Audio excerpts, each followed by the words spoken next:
అంటే ఇది తెలంగాణ పైన మరోసారి సీమాంధ్ర ఆధిపత్యాన్ని నెలకొల్పేందుకు చంద్రబాబు నాయుడు ప్రయత్నం చేస్తున్నారని ఒక బలమైన ఆర్గ్యుమెంట్ కూడా వస్తున్నది ఇక్కడ. అయితే నేను ఒక్కటి చెప్తానండి, ప్రాంతాలు వేరైపోయిన తర్వాత, రాష్ట్రాలు వేరైపోయిన తర్వాత ఇంకా ఆధిపత్యం ఎక్కడదండి?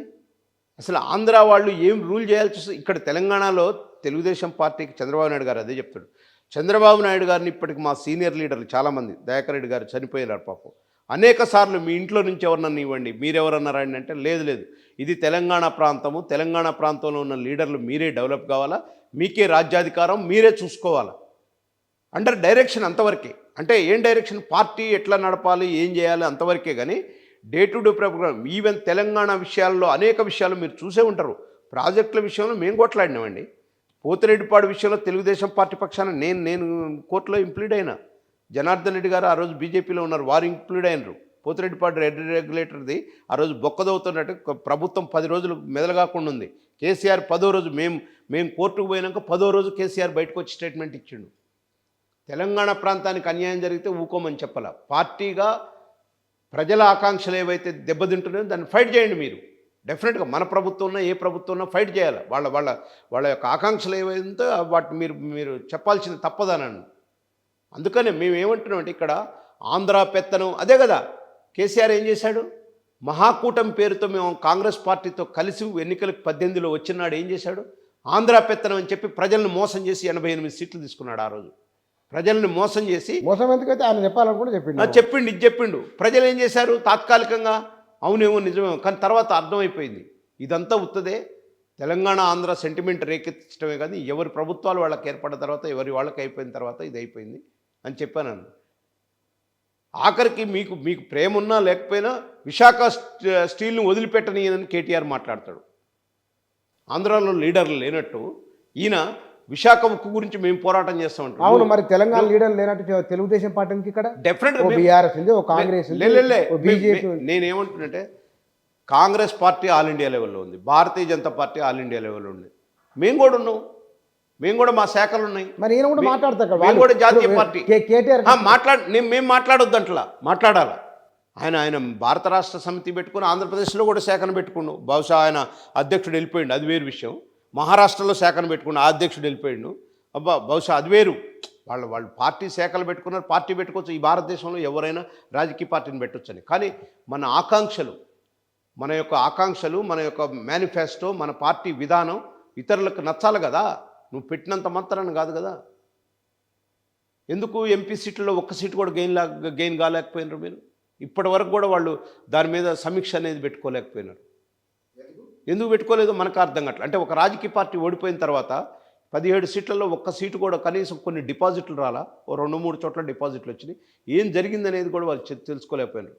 ఒక్కటే, తెలంగాణ సమాజం భారత రాష్ట్ర సమితిని నువ్వు భారత రాష్ట్ర సమితిగానే ఉండు, తెలంగాణ రాష్ట్ర సమితిగా వద్దు అని అంటున్నాను. అంటే తెలుగుదేశాన్ని ఆహ్వానిస్తున్నారు. డెఫినెట్గా తెలంగాణలో తెలుగుదేశాన్ని బడుగు బలహీన వర్గాలు ఆహ్వానిస్తున్నారు. మీరు నేను బుచ్చన, నేను మీతోటి ఇట్లా రాజకీయ పార్టీగా తెలుగుదేశంగా చెప్పటం కాదు. మీరు గ్రామాలలో మీ స్ట్రింగర్ని పంపించి తెలుగుదేశం పార్టీ పరిస్థితి ఏంటి ఇప్పుడు చంద్రబాబు నాయుడు గారు రివైవ్ చేస్తాం. మరి మీరు ఎక్కువ ఊహించుకున్నట్లుంది. మేమే ఎక్కువ ఊహించుకోలే. మేము అందుకనే ఎక్కువ ఊహించుకున్నది మేము చెప్తే మేము ఇట్లా అన్నాం కదా. మీరు మీ మైక్ టీవీ ద్వారా గ్రామాలలోకి పోయి కొన్ని జిల్లాల్లో ఎక్కడెక్కడ ఏ జిల్లాలో మేము చెప్తాం, మేము చేరికలు ఉన్నాయి, ఆడికి పోయి మీరు మైక్ పెట్టి అడగండి ఏమనుకుంటున్నారు తెలుగుదేశం పార్టీ గురించి ఖచ్చితంగా. కానీ ఇక్కడ తెలంగాణలో తెలుగుదేశం పార్టీ కాకుండా మరొక ప్రాంతీయ పార్టీ వస్తుందో ఏమో, తెలుగుదేశానికి మరి అవకాశం ఇవ్వకుండా బీఆర్ఎస్ బలహీన పడితే కనుక ఆ ప్లేస్ను భర్తీ చేసేందుకోసమై మరొక ప్రాంతీయ పార్టీ వస్తుంది తెలంగాణలో కొద్దిమంది అక్కడక్కడ మాట్లాడుతున్నారు.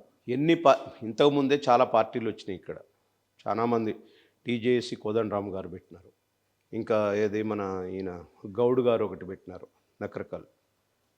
అనేక పార్టీ మన తెలంగాణ తల్లి తెలంగాణ ఉన్నాయి. అంటే అనేక రాజకీయ పార్టీలు వచ్చినాయి. చాలా సస్టైన్ కావటం కష్టం. ఎందుకంటే తెలుగుదేశం పార్టీ అనేది ఇవాళ పెట్టిన పార్టీ కాదు. 40 ఏళ్ల క్రితం తెలుగుదేశం పార్టీ హిమాయత్ నగర్లో పుట్టినటువంటి పార్టీ, తెలంగాణ బేస్లో పుట్టినటువంటి పార్టీ, తెలంగాణ ప్రజల ఆకాంక్షల్ని ఎక్కువ నెరవేర్చిన పార్టీ. ఇవాళ తెలంగాణ వాదాన్ని తెలుగుదేశం పార్టీకి అనుసంధానం ఉందండి. ఆనాడు ఎన్టీ రామారావు గారి పీరియడ్లోనే తెలంగాణ అన్యాయం జరుగుతుందని 610 జీవో ఇచ్చినటువంటి ముఖ్యమంత్రి ఆయనేనండి. ఆ రోజు అమల్లో సరే అనేక ఈ అమలు సాధక జరగలేదు. పథకాలు ఉన్నాయి. అమల్లో ఇప్పుడు వారు కాంగ్రెస్ పార్టీలో ఉన్నారు, విచిత్రమేం చెప్పారు టీఆర్ఎస్ పార్టీలో ఉన్నారు మంత్రులుగా. ఎన్టీ రామారావు ఆ జీవో ఇచ్చిన తర్వాత ఎక్కడ అమలైంది జీవో అంటే హంద్రీనీవా ప్రాజెక్టు పనిచేస్తున్న తెలంగాణ ఉద్యోగులను వెనక్కి పంపిండ్రు. జీవో ఎందుకు వచ్చింది? తెలంగాణలో పనిచేసే ఆంధ్ర వాళ్ళు అవతల పంపాలంటే అక్కడి నుంచి ఇక్కడ పంపిండ్రు. ఇది ఆన్ రికార్డు ఉంది ఇది. నేను అదే చెప్తున్నా, జీవో అమల్లో లోపాలు జరిగినాయి, దానికే ఉద్యమం వచ్చింది. 610 జీవో పర్ఫెక్ట్గా అమలు జరిగి ఉంటే తెలంగాణ ఉద్యమం వచ్చేది కాదు. ముఖ్యంగా నిరుద్యోగులకి, ఉద్యోగస్తులకు ఈ ప్రమోషన్స్ వీటికాడనే తెలంగాణ వాదం బలంగా ఇదైపోయింది. తర్వాత ప్రాంతాల వారీగా ప్రాంతాలకు అన్యాయం జరిగింది అనేది వచ్చింది.